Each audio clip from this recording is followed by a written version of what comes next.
Okay, we're just going to go ahead and get started, and whoever trickles in will trickle in. We're going to be doing a open and live recording for this. This is going to be going on YouTube, so for those of you who are online who are going to see this later, this is how appraisers work, and we're going to be going through not only how the appraiser is going to work, but also how he evaluates homes.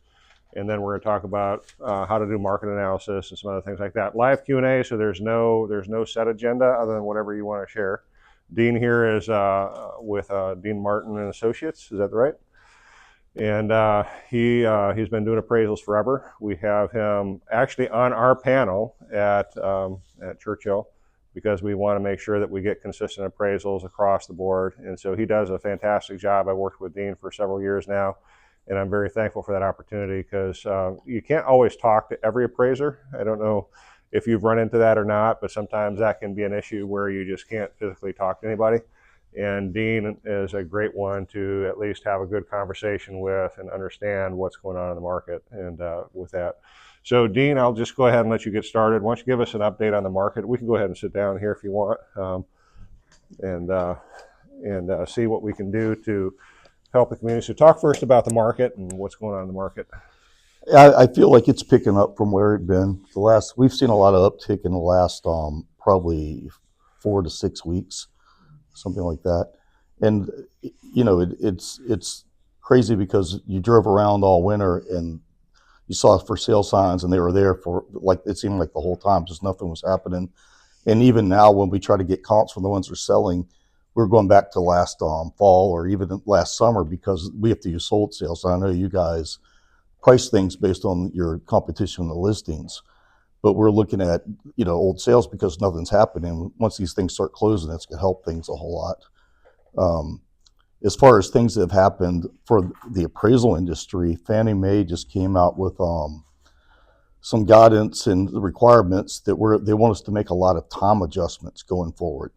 They have some data they had showed that even during COVID, the huge increases we had, they had about 5% or 6% of appraisals making time adjustments. And some of that's because if you use the newest comps, you're not going to make a time adjustment. And some of it's because over the years, Fannie Mae didn't like it when we did it. So now they want us to do it. It's always whoever's in charge. So let's drill down on that a little bit because I don't think anybody here really understands what the time adjustment is. Anybody here understand the time adjustment? Okay, so let's talk about the time adjustment a little bit more because that plays a huge role in how homes are being looked at. Right. So if you start, it's got to be at least over a 12-month period. So if we look at something that sold, say, for $100,000 last April, and now we're looking at what sold now, and it's 105. It's easy. It's a 5% increase. But over that time, some months they could have 110. Some months it could be 95, and it'll vary. And a lot of times it's harder in Richmond where there's fewer sales, unless you're in one of the big subdivisions like Brandonville or something like that. But they're going to want us to start making adjustments based on a month to month when the comp went under contract, which seems to a lot of appraisers to be kind of a nightmare because you still have to quantify the amount of sales and what's going on, and you have to look a little bit deeper because it could be one time newer houses sold or just a lot of renovated houses sold that month. But there's going to be some things when the appraisals coming up. If you don't make an adjustment, you've got to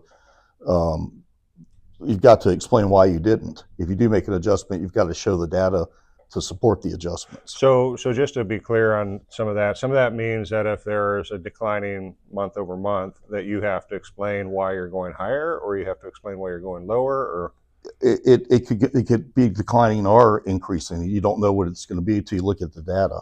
Mm-hmm. So if you see a sale that was out of whack maybe in last November and everything else is lower, they're going to want us to make a time adjustment to adjust that down. Mm-hmm. Because that's the outlier, or it went down right afterwards.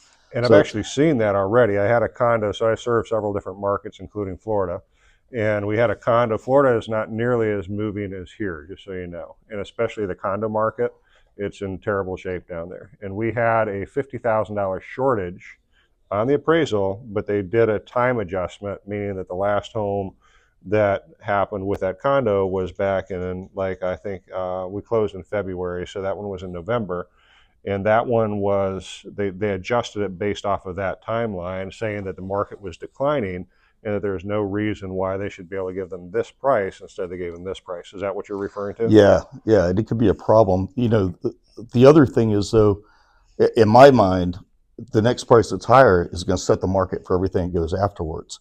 So what you're going to want to do to try to support values if that does happen to you is try to find pendings and listings and talk to anybody else who's, let's say, that condo association. You see someone else under contract, talk to that person that sold that house, find out what they sold theirs for too, so you can bring something to the appraiser and say, hey, look, it's not just me.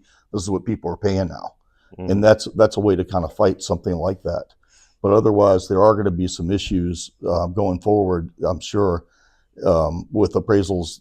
It used to be for us too. We look and say, in the last year, something sold for $200,000. This is selling for $200,000. The last two only sold for $190,000, but this one sold for $200,000. So they're all the same, and we'll be okay. And that's not the way they want us to do that anymore. So that's a very interesting point. Just so you understand what he's saying here, that's a massive change and shift in how they're looking at appraised values, because that time recency is really pushing downward pressure on it. And now, what are the penalties? I know there is some stuff that's going on behind the scenes with Freddie and Fannie, and they're putting pressure on you guys. What does that do if you try to buck the system with that? Well, they send you a nasty letter, first of all. Then after that, they start disciplining appraisers. And, Okay. the first, it just happened. So if somebody gets it wrong, they're going to say, hey, look, this is what we're supposed to be doing now. And they'll send it till it's going to happen to a lot of people are going to not change right away. Mm-hmm. And, but once they get the letter, it's either decide to figure out what you're doing and do it like they want it, or stop doing appraisals Mm-hmm. for Fannie Mae. That's your only two choices.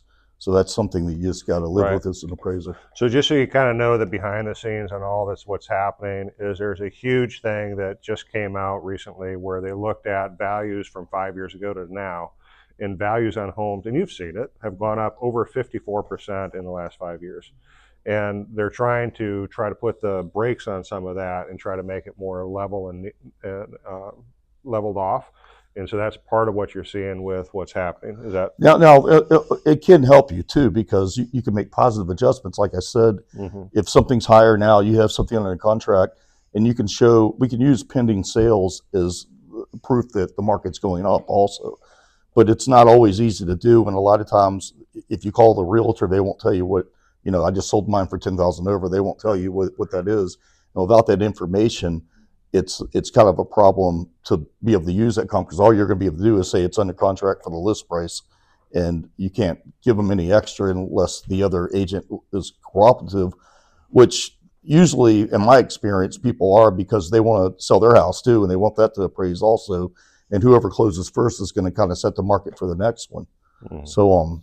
So that's something to remember when people call you about asking for. They're trying to help somebody, to see what they can do. So what is the trend line doing in the last 3 months? Are you seeing declining values or stabilizing? There's just been so few sales. I did one recently, and in February, it was like in the 800 to 1.1 million. There were 0 sales. And you can't really define a trend then. You just kind of go back and say, well, we're going to say it's stable because there's nothing here, Mm-hmm. So it's not always. What area was that? That was in Northern Virginia where I was at. It was Leesburg, but it's like that. Seeing that here too. Yeah, it's like that here too. Mm-hmm. You have to, and appraisals, we usually expand our market and try to find something. But when you're trying to just look for trends in a certain neighborhood, it's not really fair to use something outside the neighborhood and try to make a trend of something 4 miles away. It's just doesn't really work that way for that particular home. So. Mm-hmm. Yeah, that's a good point. So it's interesting to see and hear kind of what you're facing when it comes to this. And so you're pretty much, what are you expecting in the near future when it comes to these appraisals? What are you seeing value-wise? Are you seeing a trend line that? It seems like the listings and the what's under, at least for the ones we've done, what's under contract, have been rising. It's a time of the year for that to happen. If it doesn't happen now, it's going to not bode well for the rest of the year if it doesn't happen in April and Right. May. But Right. it seems like everything's starting to go up from what it was before. And it's just the first few that are starting to close now because most Mhm. people started listing the end of February, early March. But Mhm. it's looking bright as far as that goes, and that's over most of the Richmond area. Northern Virginia, which y'all don't care about, but I think a lot of people are starting to get AFT. That's usually really strong and robust, but with all the people getting laid off and so forth, I think that's kind of putting a little bit of a stress on that market. So we'll see what happens there. But it seems like in Richmond we're doing pretty good, and I don't see any like um, double digit plus numbers anywhere except for maybe area 20 is doing really well still. But everything else seems to be doing well. I mean, for the most part. Okay, Yeah. that's great. So when it comes to doing an appraisal on the home right now, and let's just say that you're buying a home somewhere in that 600 to 650 range, which is everybody is trying to help and serve those clients. What would be your approach to getting the appraisal done on a home, let's say in this area? Well, I mean, we start off with, we call the agent, we talk to them, we get everything set up, and you start off with the house. You look inside the house and you see what's been renovated and so forth, and you kind of get all that data together, and you start doing the comp search, and especially in an area like this where it's older homes, it's a little bit easier, in a place where they're all new and everybody's got granite and so forth. But for somewhere like this, you check, and I'll start getting narrow it down by gross living area or basement, whatever you narrow it down by. But then you have to look at a lot of photos, and you just start going through the 50 photos at a time, and you start trying to match up the houses that have sold with the house you've got right now, and you try to find the one with the fewest differences, and you kind of put that in first, and then you try to find stuff with maybe it's closer, like they have the same kitchen, but one of them doesn't have a bathroom done. You put that in, you start saving them. Then you have to figure out what the difference is, a price for something that has a renovated bathroom or doesn't have one, or has, one of them has two bed or two bathrooms and one of them has three. You just start, as you go, you just start the best ones go first. You start getting ones that aren't quite as good, but you still have to reconcile everything to get them together and figure out which ones are going to be So best. explain those because those are called adjustments. We see those adjustments a lot on the appraisal. Explain how kind of that would work if you found a similar Well, home and Well, for an adjustment, it is, you can't always do that in the appraisal you're actually performing, but we keep data from all the appraisals we do, and we do a lot of what most appraisers will use match pairs, and say a house is exactly the same, but one of them has an extra half bath, and the difference in price, we when you figure out the time adjustments and all that, is the bathroom we figure, or if it's got a brick front and one of them doesn't, just things like that. You try to figure out. Sometimes if it's a newer house, you can use cost, what the builder's charging, because that's what everybody's paying. You can, if somebody's got a screen porch, the builder's charging, 15,000, and everybody else that has a screen porch, they're coming in about the same, but the people that aren't are coming in a little bit lower, and it's all cost based. But once you get, it's farther and farther away from costs once you get to the older house. hmm Um, so then, as far as the match pairs too, we also, there's things you just know about or easy to do. Like I said, the time from year to year is easy. A lot of times the land values are easy, and land values, you try to do a match pair, but some places like downtown Richmond you can't. So you start looking at the assessed values, and the difference between if somebody's got the exact same lot, but one of them has an assessment of 30,000 more, you start looking at that's a more valuable part. That might be because more houses have been renovated in that lot, or they're closer to VCU or closer to the park or something like that. But you just start looking at that type of thing, and that's how you start reconciling different things. But it's tough. You have to go through a lot of data, for each appraisal when you have an older house or hmm something that's got some different features that other people don't have.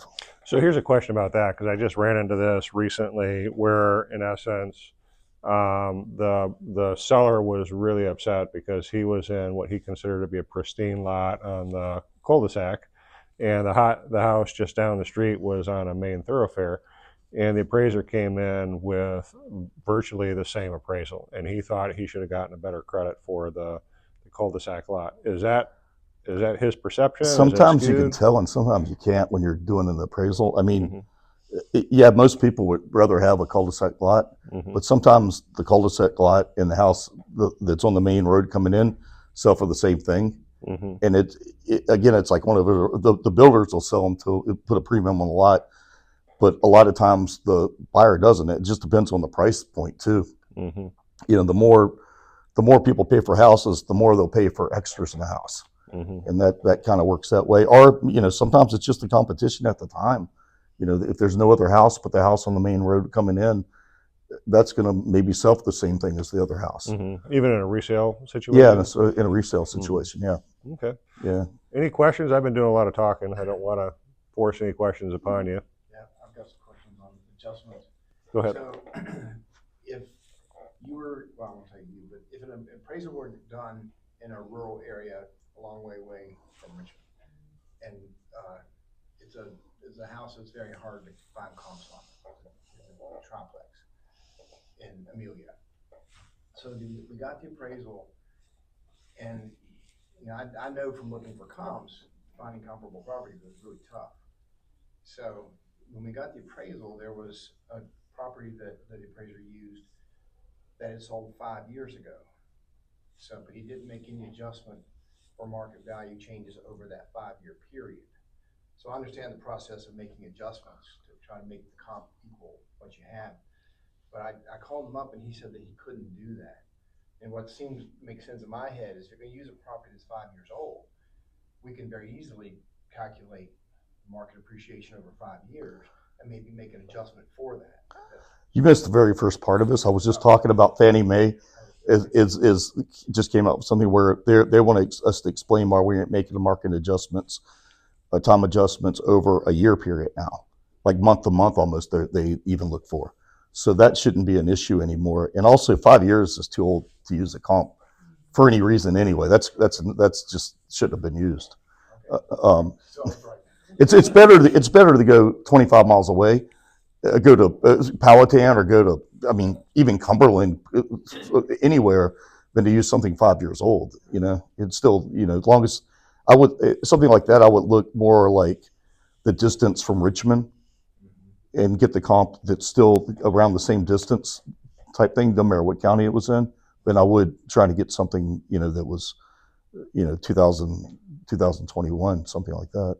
Right, it just didn't seem right. Yeah, that's not a good comp. Did you challenge it? I did. What Did it go happened? anywhere? Yeah. Yes, Usually well, they don't. it didn't go anywhere with the appraisal. They never do. But we ended up getting the right offer for the right amount. And the appraisal became sort of less of an issue. Last year they came out with Fannie Mae and HUD both with reconsideration of value rules. And I take them serious. When I get something, I look over it because I want to, you have to explain, you have to go through everything and explain why you didn't use a certain comp if they're provided, and you as a realtor or a buyer or whoever, you're allowed to use up to 3 comps and say, sometimes it's not comps, just say, hey, you left out, this, you didn't say anything about these renovations, or maybe you didn't know my roof was new or something like that. And that's something that I think you need to take another look at for value. And we have to answer it and have a reason why we don't answer it if we don't change anything, either one way or the other. It's not like it was before where I've always felt like I need to look at everything because nobody's perfect. You can miss things when you're looking at houses and looking at several a week and so forth. But a lot of times, I know appraisers would just say no change, and that's all you get. Now you get an explanation why and why they didn't use any comp, or why whatever you asked for, or you suggested why that didn't make any difference. It could be like I already saw that, they already told me, or it could be so did the comps, or it could be, hey, yeah, I see, maybe I had to rate this. Do you guys know the rating system we use for condition? It's C1 for a brand new house to C6 for one that you can't live in. and there's, the ones in between. So maybe a new roof, and somebody rated a C4, but you say, hey, we got new windows, we got a new roof, we got a new HVAC system. The guy might say, well, yeah, you know what? Maybe that's a C3 instead of a C4. I didn't realize that those were all new. You make an adjustment. Yeah, something's in the attic. I didn't see that. I don't inspect the attic. So there's things you can do to combat that type of thing. A few things real quick. Over the course of the last year or so, I'm seeing certain neighborhoods where some investors, flippers, if you will, they're getting a bit nervous. They're purposely not wanting to leave money on the table, but they're nervous about their investment. Talking to colleagues out in the field, hey, Terrell, dump X amount of money. They just want a halfway decent offer and get it out of here. Yeah. First time investors do that a lot too. Yeah, it's hurting the pond. Yeah. In the season because, you do that a few times in the neighborhood, now you become a comp, right? And then you have something with the real value that may be considered overbuilt, right? You're just trying to give a nice home to an end buyer, right? Two, can you explain to us about the adjustment down and up? In other words, the subject property versus the comps, if that makes sense, right? I mean, if the person who did the renovation renovated to the same degree as the one you're trying to sell, and they just took less, it's a hard thing to quantify. It would be something where maybe if you find out why they did it, explain to the appraiser, say, hey, look, this guy was just trying to get out. He was running short of money. He needed to go to the next thing, and he just wanted to unload this. And if there's in that case, we call the other listing agent and figure out why we can't use the sale if it's something that was, there's some sort of problem. The guy, he ran out of money. His wife's pregnant, is mad at him. She doesn't want to be in that business anymore, whatever. If you have three comps that are the same and it keeps on going like that, that kind of does become the market. It's hard to ignore that. Yeah. If you're doing something to a higher degree, it's hard when you're the highest one in the market. You're the first one to do it. It's like when guys build houses and the builder just wants to raise, we raised all the prices last week, $10,000, and we're looking at them like, well, that y'all just made that up.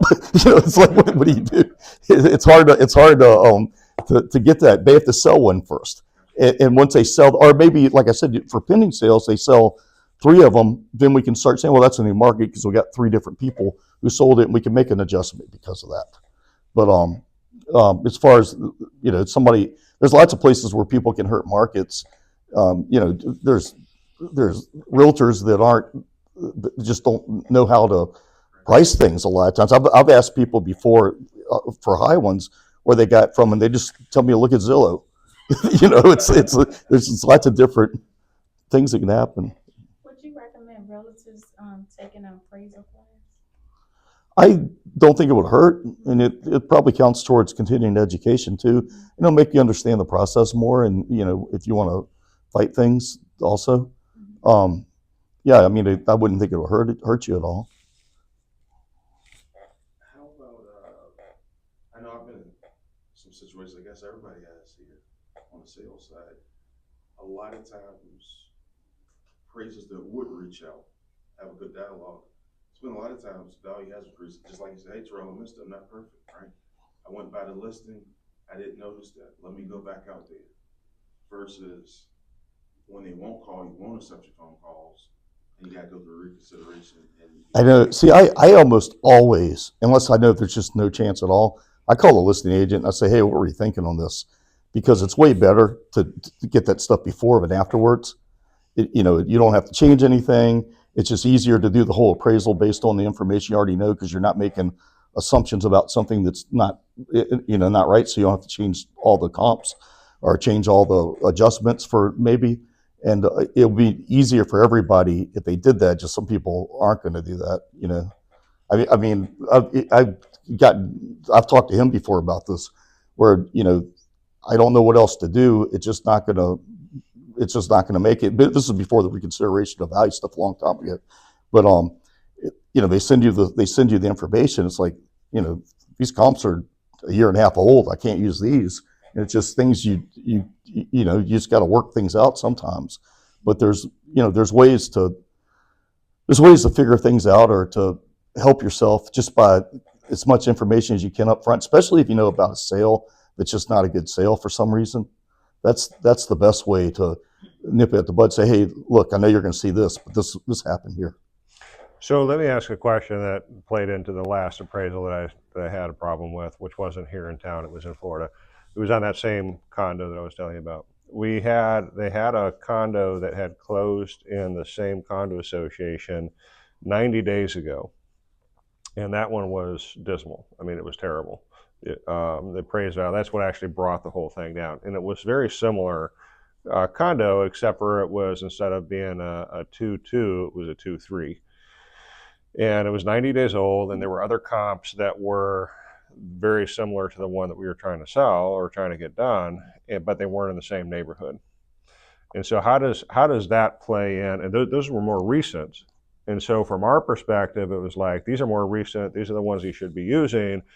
Can we ignore this one as a outlier because, X, Y, and Z? If it's the only one, Fannie Mae, first of all, they want us to use the closest sales. And especially for a condo or a townhouse complex, you've really got to use something in that complex just to show what the market is there. Now you could, like we said, you could do time adjustments. You could, if you find out something is wrong with the sale, that would be the only other way. But it's got to be used if it's the only one. If there's something older, and you just got to use something on the product. It doesn't have to be that one, and you can not use that one just because of, like say that one has 3 bathrooms and it sold for less than a 3-2 that just sold the month before. And you can say something's wrong with that sale because it's not even going for as high as what the smaller houses went for. Well, we tried to make that case, but it didn't work very well. Yeah. How often do you see those challenges work? You're a different, caliber, Dean, of appraisers, just FYI. There are a lot of them out there that, you come back and you challenge me, the bedrooms, the baths are wrong. There's a lot of stuff wrong. Square footage, you're going, well, this is not equal. It doesn't matter. It's going through. I know. I find it's people less send than me 1%. You can actually get challenged and changed. People send me stuff to look at for them a lot of times. And then they can't get it changed. Yeah. Realtors or brokers or whatever.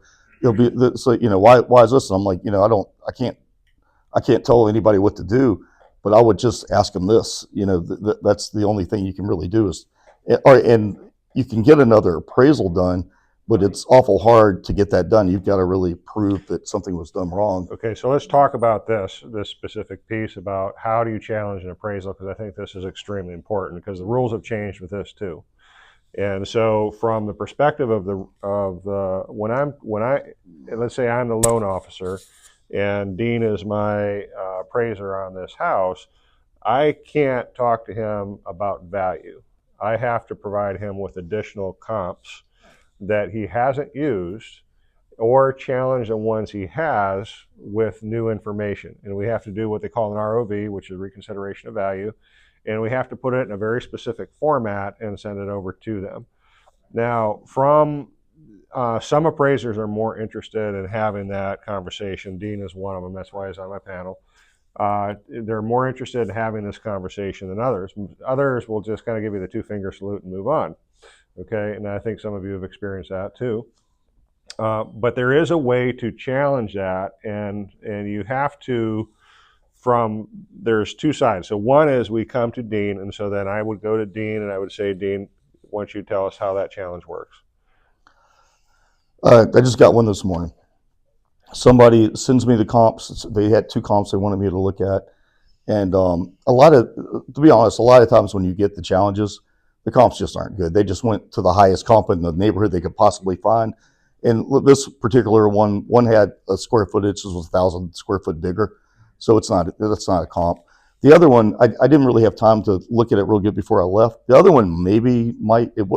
I don't think it'll raise the value a lot, but it could. It's like I think the appraised value was 420, and this comp was 435 or something like that. And it was a little bit farther out of the range of the distance range I used, but it was like 0.2 of a mile, and it was maybe a little bit newer and a little bit nicer, but there might be something that can work for it. And if I take it and I use that and I look and see if it makes any difference in my sales or when we reevaluate all the sales together, if it changes that, when we have these on there, we do the adjustments. We've got a computer model that says what they think the value should be. There's a lot of information we use when we get the value, and we start trying to base it on the best sales, one of the least amount of adjustments, maybe the most recent a lot of times. In this particular one, it might raise it up some, like a few thousand. If it does, I'll just raise it up a few thousand and send it on. And it's not like appraisers don't get in trouble for it or anything. There's not anything that, it's just a customer service thing. You might say, okay, well, it's okay. That's why I don't understand why people, I know it's a pain in the butt for some people just to go back and see what you did before, but it isn't like something bad happens to you because you raise the value $5,000 or whatever when you see some more stuff. So it's one of those type of things. It's not like it's not like it works every time too. And sometimes people give you comps that actually work out to the exact same value or less. I've always wondered if anybody ever did a reconsideration and it went lower than the original one, because I've gotten comps that would make it go lower before.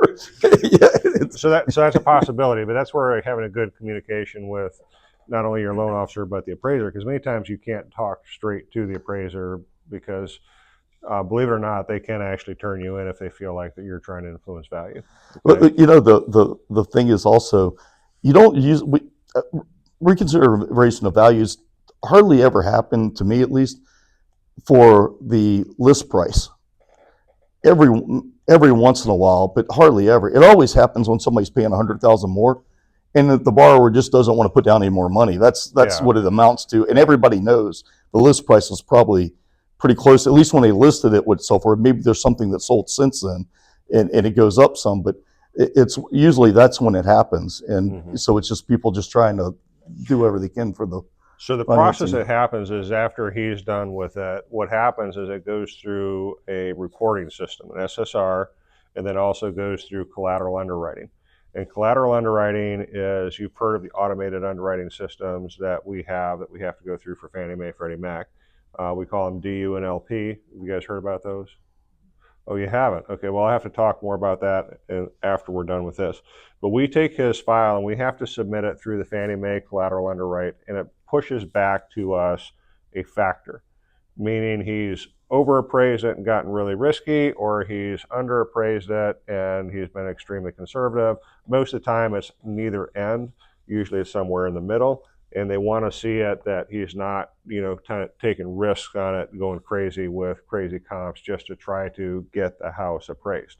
Okay, so and the reason they can do that is, think about how many appraisals Freddie Mac and Fannie Mae have on a monthly basis for similar neighborhoods, similar places, everything else. They're doing the version of the Zestimate, in essence. They're triangulating data and they're saying, yes, his information is within this range and it fits well.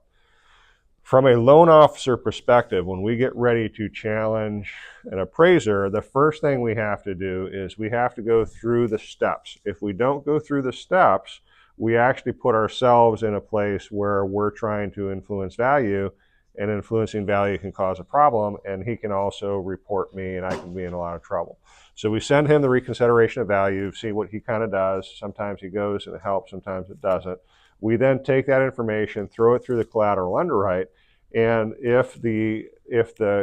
and I ask for the report, so the collateral underwrite report, and then what I do is I make my case based off of that report.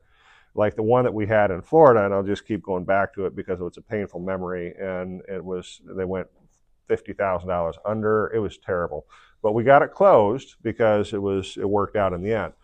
But I had to challenge. I did the reconsideration of value, and when I got the collateral underwrite back from Fannie Mae, we looked at it, and he was at a 1, which means that there's a high potential of undervaluating the property. And the collateral underwriter actually spit out comparables on the side as far as things that could have been used, of which he had not used 3 of those comps. Okay, and so what I did is when you're trying to challenge, you have to get the underwriter on your side, and you can't go and do this. You have to take the old Adam and Eve, did the Lord God really say? Okay, you understand what I'm saying here? You're questioning, you're not pushing. And so you come in and did the Lord God really say that if you took a bite of the apple that you're going to die?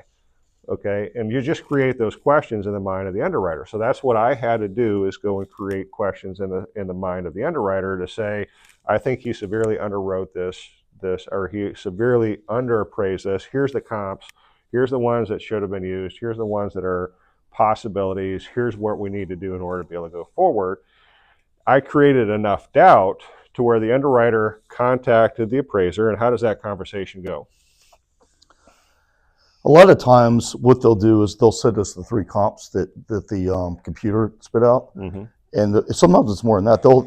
Every single appraisal we do, they check the comps behind us, no matter where it is, close in, far out, or whatever. And if you didn't pick any of the comps they have, then that starts being a problem. Yeah. But if you pick some of the comps, the underwriters will look at it and say, well, everything looks okay. Or they'll say, well, what about these? These are newer or whatever. And they give this to you. Just like when y'all do a reconsideration of value, the underwriters also ask us, and it's from Fannie Mae a lot of times, not really from them, but they ask us why we didn't use certain comps. And that's what we also have to deal with, in that when you say, why did you use this comp instead of that one in that subdivision? Well, that's going to be on the list, and we have to be able to have a reason not to use that comp, because when they do the whatever y'all call the underwriting, that's going to come up, and the underwriter's going to see that, and they'll send it to us and ask us why we didn't use it. Mm-hmm. So it comes from both sides, and most of the time things go pretty smoothly, and it's not that much of a problem, because there's sales. But like you were saying, in Amelia, we do a lot of rural stuff also. I think every time we do one, it's a 5, because it's comps are at least 5 miles away, at least one of them sometimes. Mm-hmm. And just for different reasons, it's going to be a tougher thing, and they don't have as much data on it, and they're trying to use their information, but it's such a limited amount that whatever they have does not work for outlying areas. So it's more appraiser and their experience in those areas. So then after that conversation happens, that's when the underwriter has a conversation with me again, as far as what we can do to continue to challenge this. There's 2 additional steps that we can take as loan officers for this. And in my case, I am the client's advocate. And so I'm trying to take let's do the Lord God really say approach, so we're kind of really pushing that questioning thing down the road and saying he dug in his heels on using the comps that he has, which in this case he did. He dug in his heels on using these. He did not even give these consideration. And even though I may or may not agree with him, I want to go through the process because I'm representing the buyer. I don't want this to cancel, right? But at the same point in time, I want to give the buyer a fair opportunity to renegotiate if there's a fair opportunity. But I also want the seller to have a fair opportunity to bring the price up because they agreed at a much higher price. So let's find a way to bridge that gap, right? Because I'm trying to save it on both sides. So I'll create that additional questioning and answering with the underwriter, and then I'll ask the underwriter specifically to allow me to get another appraisal. There's 2 versions of an appraisal that you can get. Most commonly, what they're going to do is what's called a desktop appraisal. Why don't you explain a desktop? We just get the information from MLS or talk to the agent or a homeowner or whatever. Like I just did one, and it wasn't in MLS. It was just for a refi, and I get the homeowner to send me photos of the house so you can see what's inside, and it's just a 1-sheet thing, and you just kind of look at. You never leave you never leave your office. You just have a really simplified appraisal instead of 38 pages or whatever. There's a couple photos in there, and sometimes they don't even do adjustments. They just do a plus or minus at the bottom of them. And, I think that works really well for places that have a lot of sales or townhouse developments, things like that. It just doesn't, things can be left out sometimes in other places. But an appraiser does it, and it's actually like a written thing, and they look for the comps. It's way more involved. So what they'll do is they'll do a full appraisal, but they won't inspect the property. Yeah. It's kind of like a somewhat limited version. They're going to use some of the data from the appraisal, get their own data, and see if it matches up. Now, in the case, Go ahead. No, No. after you're done. No, go ahead. Just raise my hand after you're done. I'm sorry? I was raising my hand just for you to see me, and then after you're done, then I'll talk. Okay, well, I can go on for hours. Are you sure you don't? Well, just continue with what he's saying in regards to checking properties that are on MLS, right? Let's say there is a subdivision or neighborhood where there's only few older homes that are being renovated, and there's a lot of developers or builders that are building brand new homes, selling them before they hit the MLS, selling them off the MLS. Is there a different approach or a different way? You mean off MLS? They aren't selling them on MLS, Right. right? So, yeah, like Halsey was doing that with the real expensive ones for a while. You couldn't find anything over 1.2 million unless you looked at the county records, and it's tough when the county, like a county, doesn't have that updated very fast. Like you said, Amelia or something like that, where they update it once a year or something. In Chesterfield, lucky enough, you can find them. And a lot of times, you know, you're supposed to look for everything and try to find everything you can. Some people don't do that. So that's the type of thing you're going to want to do too. If you know of a sale, give it to them, give them the address just to make sure they got it. And, you know, if it's a recent sale, there's no way of knowing unless you tell them, because there's just no information out there.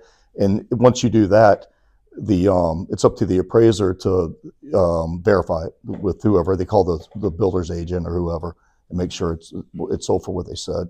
And also, if you're working for a builder and you have sales like that, and an appraiser calls you, we have to get the HUD 1 because you're an interested party in the sale. Like, you know, you're selling the house that I'm doing the appraisal on, and also you sold another house from the same builder for the same amount or whatever, but you don't have it in MLS or anything.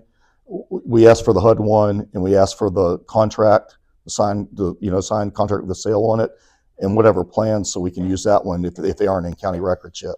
Mm-hmm. Okay, does that help?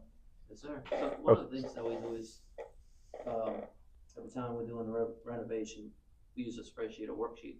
It kind of lists all the renovations and the estimated price that we're investing on the property. We leave it for the appraiser to take a look at it. Yeah, that's a good idea. Maybe another idea is just to generate another one with a list of all the properties that we know the person might not have access to, whether because it's not on an MLS or Right. something that was recently sold, that we know, hey, we know this builder, we know this developer, we know that this house, X1Z house, has been sold for the past 6 months, and this is what we believe was sold for. Do appraisers appreciate that kind of information? Yeah, you want to get everything you can, and like I said before, like for me particularly, I'd rather it come before I do the appraisal than after.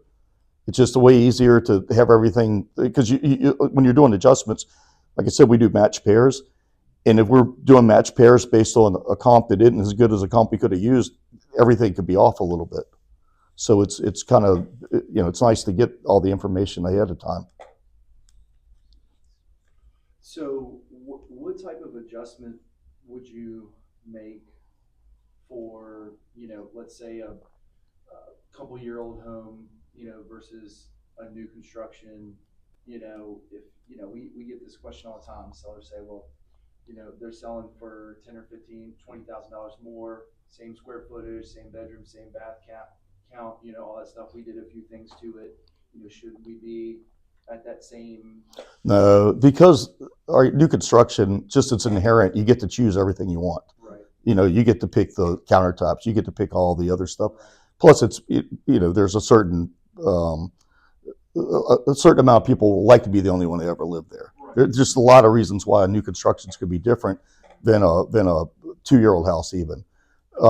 And again, you want to try to do match pairs. You try to figure out, if you can't figure out that subdivision, you'll try to look at something that sold before in another subdivision compared to the new ones, and try to figure out, you know, a 2-year-old house, the difference between a 2-year-old house and a brand new house.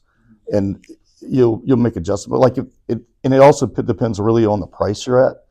You know, if it's in a $400,000 house, you know, just throwing a number out there, it might be, you know, we call a C2 to a C1. It would be maybe 8,500, 10,000, something like that difference. Sure. If it's a $800,000 house, it might be $15,000 difference. Sure. And if it's a $1 million house, it could be a very large difference. It's 1.2 million. a lot of people want to put in exactly what they want. That's the house they're going to live in forever. And it could be a $30,000 difference or $40,000 difference just between the two, because they're living what somebody else picked out for that amount of money. So let's just say you couldn't find any match pairs, right? Do you use like a percentage? You kind of use historical data you've collected for, and a percentage. Mm-hmm. Like you'll see what's sold in some other subdivision and the percentage difference, and you'll apply that there if you can. And while you're doing that, I mean, you're doing the match pairs, you're trying to apply it, but you're also seeing how it works out with the way all the rest of the sales are going. If you use a percentage, say 5%, and when you look at the bottom, of all the adjusted sales, and this one's way out of whack, that 5% is probably too much or too little if it's way high or way low, and you kind of need to go back to the drawing board and figure out what the difference should be. But there should always be some sort of during COVID though, there were some houses that were selling for the exact same as the new ones because people were in such a push to buy the houses in some of the places. Question for you. Let's say you have a few homes that are actually good comps, very similar. But some of these homes are in HOA communities. Does that affect value at all? In other words, about the same square footage, same beds, baths, similar offerings for amenities in the area. This home is not in the HOA, some of the comps are. Yeah, depending on the HOA, if it's something that has a lot of amenities like pools and trails and things like that, you're probably not going to use something outside that. You look for another HOA like that. You wouldn't really use something on just a road and on a street when you're compare something to like Wyndham or something. You wouldn't go behind it to Hanover somewhere and pick something out and try to compare those two. But maybe you go to Wyndham Forest, or you go to something like that. If you're in Brandon Mill and you got something that's super renovated, maybe you go to Woodlake or something like that. You don't go to something that doesn't have that type of feature, because people move there. For the most part, people move there because that's what they want to. That's the way they want to live. Sometimes you might have to, if you're in a place where there's just no other comps, and you just got to figure out a location adjustment to change to reconcile it. Yeah, go ahead. What kind of a weight do you give it to, say the agent, you price something and you think you're pretty fair market value based on the comps, you get 8 offers and they're all 50 to 100 grand above, and I give you those 8 offers and say, apparently this is the market price, I was wrong, but I don't have any comps to support it. Can you use that in your appraisal, or how do you? You consider it, but you can't use another offer. But you start looking at, when that happens, most likely other houses that are under contract, it's happening to them too. The other ones in the neighborhood. So that's when you start calling the the pending. The pending sales. Yeah, you start. Yeah. There's no actives, there's no pending. I'm starting to see a lot of that. I don't know about anybody else here, but the last 4 have gone way over. Yeah, because there's no inventory. Yeah, I agree. It's tough right now. It really is. But you can't really. You can mention it, and there isn't a whole lot you can do as far as. The way appraisals are inherently is we're behind the market anyway, because we use something that's sold, and you guys are on the front of it with some right now. And if there's no other pending or listing sales, it makes it very tough to keep up with it. And also, people get in bidding wars.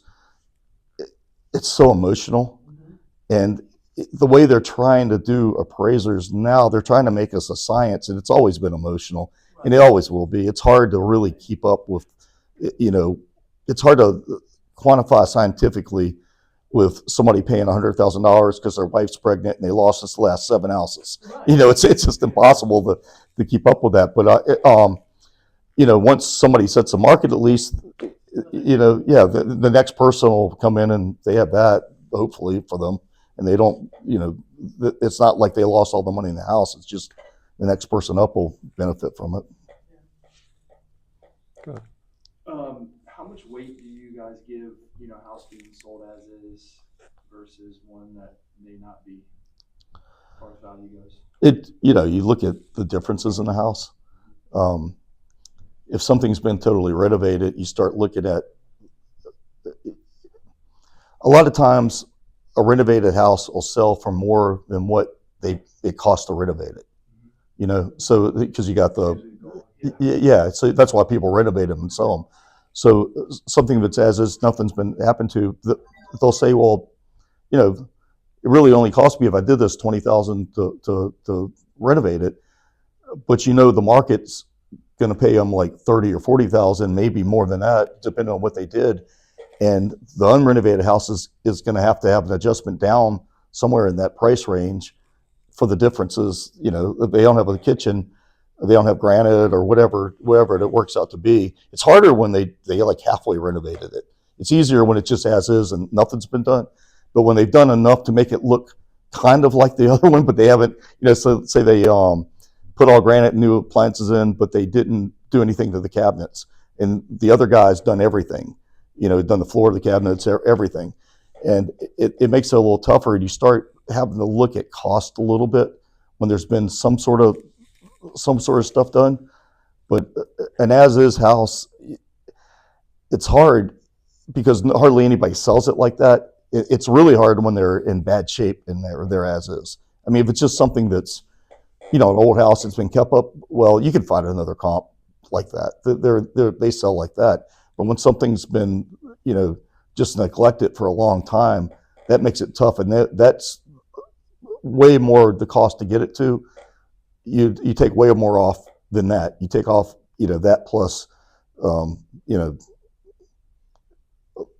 back when everything was getting foreclosed on in the early 2000s, it was like something $10,000 ago, we were taking off 30,000 or 35,000 because that's the entrepreneur person that has to go in and do the work and put up his money to do it. They need to make something for it, and that's what they were selling to the, you know, the people that do that. So that's kind of, you know, it kind of downgrades it like that. Okay. I got a question for you. We touched on this a little earlier. There's some appraisers that are very willing to talk to the listing agent. You know, I may say, hey, I've got some comps that I use for my pricing. Can I send them over? Most appraisers I talk to, they're okay with that. Mm-hmm. Some of them, they're like, no, I'm good. You know, they're almost like offended. But it's a lot easier to correct something or to change somebody's mind before it gets to the lender, right? Yeah. So at what point, because I just had a deal where, well, it was one of my agents, but the other broker said that the agents got into a little bit of a tiff. So then there was these accusations of, well, you're trying to influence value with the appraiser. So at what point does it get dangerous when you're talking to the appraiser and you say, well, I just want to make sure you see this, and you know. You're allowed to do that. There's nothing wrong with telling people the information, giving people information. When does it become trying to influence value? I guess it depends on the person, you know, but for me, it would be somebody having to, like, hey, I need to get this, and maybe offering money. I don't. I mean, that's happened to me before too. I've had that happen lots of times. I feel like you guys would welcome that, right? Because, you know, the more information you have. Yeah. And plus, I mean, yeah. Well, I know most of the time agents work in a specific place, and you know y'all call it the backyard or whatever, and you guys really watch out in that area you're in. And we're all over the place. There aren't enough for an appraiser of Richmond. There's no real neighborhood you could live a year off of on all the sales in that one neighborhood. You need to do more than that. So it's somebody that knows it. A lot of times y'all have shown the house, the other houses. You know, you want that information. You know, I know people are, you know, everybody's different, and some people get upset. They don't want people to tell them to do their job or whatever it is.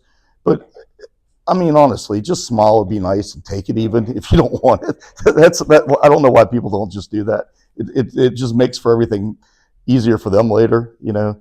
And sometimes I look at the stuff I get, sometimes I don't, because sometimes I've already pulled everything and I already know it's fine. So it's, you know, it's not a relatively easy one, but I still take everything. And you know, maybe if somebody has a survey, that helps sometimes. Just different information in the packet will help sometimes. And also, when you're reading, I read every bit of literature about the house. You read through it and you find out stuff that you might not have seen. You know, you want to know, you know, it's a new hot word here. Just little things like that you'll read and see that you might not have picked up while you're out there. So just keep on giving it to them. Just a lot of people will give it when they give me information. They'll say, "Hey, I got this packet for you. It's right here. Before you leave, just grab it. Look at it or not, but I got that for you." That's what a lot of people do. I don't like it when people give it to me a packet this big when I'm trying to measure a house. That's the only time. So do you go back in history and check all the history of the house from the beginning? Yeah, we pull the sales with no date, the listings with no date. Appraisers are required to report the last 3 years' sales, so we have to put that in the appraisal. So you always have to check and see what they sold for, and you also, you'll look at some of the other information, previous, like you can look and see what the assessment's gone up in the last couple of years. Just things like that, just to see. We don't use assessments as a value, but you can kind of see what the county thinks things are, how they think things are moving. But yeah, we look at everything that you can see on the MLS. Certainly, maybe not back 10 years, but anything that's come up. Mark, I think you had a question. Yeah, I have a listing coming up, and the house is very unique, a unicorn. I could not find any comparables, and so I had my client hire an appraiser to give us an appraisal. Are there other situations that we should be looking out for, where it should be clear to us that we shouldn't attempt to set the price, but to bring in an appraiser? Probably every deal you do. So that's actually a good segue to because we actually are working with Dean to provide a desktop appraisal to folks who have an issue like this, and we've worked something out to try to make it easy for you, so that if you need something like that we can get somebody who can give you at least a really good solid CMA that you may not be able to get on your own, to help you get across that threshold. And that's a big deal that's coming down the pike, because as the market fluctuates, like what we're seeing, it's going to be harder and harder to figure out some of this stuff. So, Terrell? Yeah, this is a crazy question here. Assessor versus appraiser. Most of the counties and cities, it's the assessor. I forgot which county I was looking at recently, but it says appraiser, right? So assessor. And in my years of the business, I noticed a lot of homes and land, property in general, sell for a decent amount more than the assessed value, right? Yeah. So assessors use older data. They have to. I think in Virginia, it's something like they have to have an assessed value change at least every 3 years, but they can use data back up to 6 years, and they do it also based on like a statistical area or a neighborhood. They don't look at the individual houses, so they don't. And a lot of times they don't even know if a house has been updated, but they don't treat each house. They don't treat each house differently. They treat the whole neighborhood a certain way. They sign a percentage for the whole neighborhood a lot of times. And if they picked up any information about renovations, they'll add that to it. But the difference mostly is just they use data dating back several years a lot of times. And maybe when you get your ODA assessment, you're thinking they didn't do that, but that's how it's done for a lot of places, particularly like the outlying counties, where they use services to do it instead of having their own people do it. They because it costs a lot to get somebody to keep on going out there. Third parties. Yeah. I noticed too, some neighborhoods like Wyndham and close to Wyndham, the homes, depends what part they're trading for, less than assessed value. Some years ago, I noticed with some sales, and I was talking to a loan officer about that. Yeah, I mean, assessed values aren't the final word. Like I said, they don't go into the houses. Maybe it's stuff where everybody in the neighborhood started updating, they didn't. But it's hard to tell you why that would happen. But it happens sometimes. And we see that sometimes. They can say the price below assessed value. Mm-hmm. We see that in the list. Yeah. Yeah, right. Sometimes the house in a neighborhood will look or be all the measurables are the exact same as everybody else, but they did something to make their house look ugly. It doesn't show well, or something like that. They picked really bad colors, or something. All right, we have time for 2 more questions, and then be respectful Any of time. adjustment for when people don't get a building code? A lot of third floors I find, or basements, they did not get a building permit. And I said code, building permit. Is there any adjustment when you do the appraisal on it? You're supposed to do it based on if it's, all right, some banks will want that to be corrected and not get you to count it. Nowadays, though, most of them, as long as it's done to the same quality as the rest of the house, there's no glaring deficiencies. You know, it's not like one outlet in the whole room or, you know, just different problems. We normally would count it. You do have to put it in the square footage, and when you're doing the appraisal, you have to write down, like, this was, you know, this room over the garage is in the tax records that looks like that they did it without a permit, and then the bank can decide what to use. But we usually would include it long as it's done to the same degree of finish as everything else. That's a great question because a lot of banks actually go by county. I have to ask you that next. Do the banks have a problem? Most of the banks are going to ask the appraiser to go by the county records. Yeah, if there's a difference in square footage, more than like maybe 100 square feet or something like that, we have to explain why and sometimes it's just, they just didn't appraise. I mean, they didn't measure it at some point, or, you know, Cape Cods are weird. They just assigned it a half story when it's a story and a half, or, you know, whatever, or 3/4 of a story or whatever. We just disclose it to the buyer. We just disclose that they did not get a building permit. Yeah. Everybody Yeah. knows. It used to be a big issue. It's not as much as it used to be. Yeah. It used to be a bigger issue. Yeah. So to avoid that issue with the bank, you just recommend having your seller go ahead and maybe report that to the county if it's up to You know, general code, or, 'cause, I mean, we don't want it to get hung up, you know, at the bank, and you don't want that extra square footage to get that value. yeah, I like I said, a lot of banks don't let that bother them anymore, but it could. And you know what? I've talked to other realtors before, but they want the county to know about it, so the assessment will go up right before they sell it. So that's more proof that it's worth whatever they list it for. It won't be way under the other ones when people are making deals. Yeah. You know, I don't know. So it's come and gone several different ways since I've been in the mortgage business. Lately, it's been where they don't accept it. So if you're trying to get it accepted, it's a good idea to have them go pull the permits and then just have them come out and do an inspection on it. I mean, if it's already finished, they're going to look at the basics just to make sure that the electrical's connected, make sure that it's not going to cause a fire, you know, stuff like that. There were some issues that happened in South Chesterfield with some flips. I don't know if you guys remember that or not, about a year back, where they did all these renovations on these houses, jumped the prices up, and they added bedrooms and other things like that. The septic didn't have enough space for it. They had failed electrical. They actually had a house fire where the house burned down. And it was all based off of flips that weren't done with any type of permitting. And so they're very sensitive to this. Some of them they will just kind of let go. But in many cases, they're looking at them on a case-by-case basis, and they are not accepting them.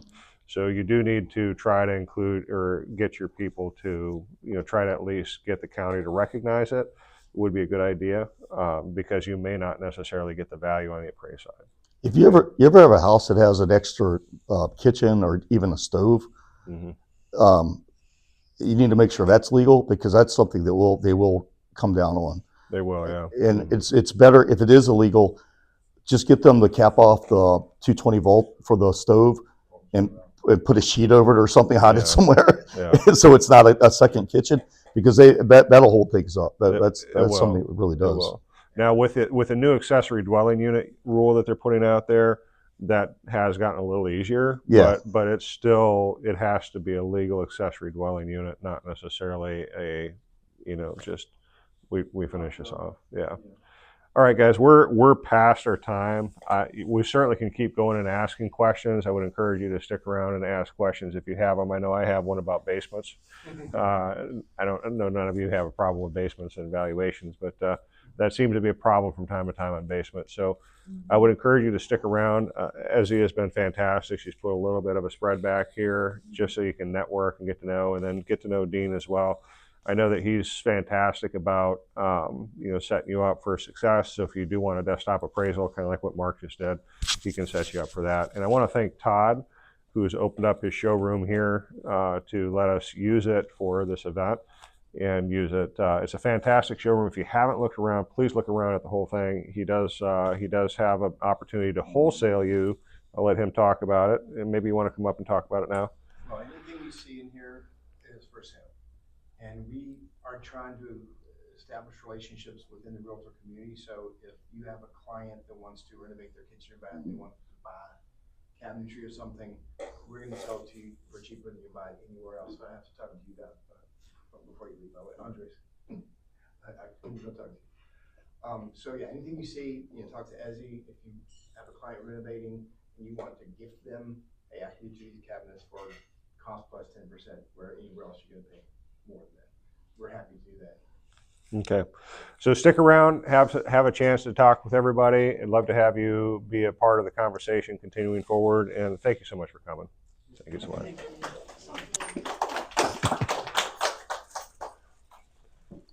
And if you didn't get cookies, make sure you get some.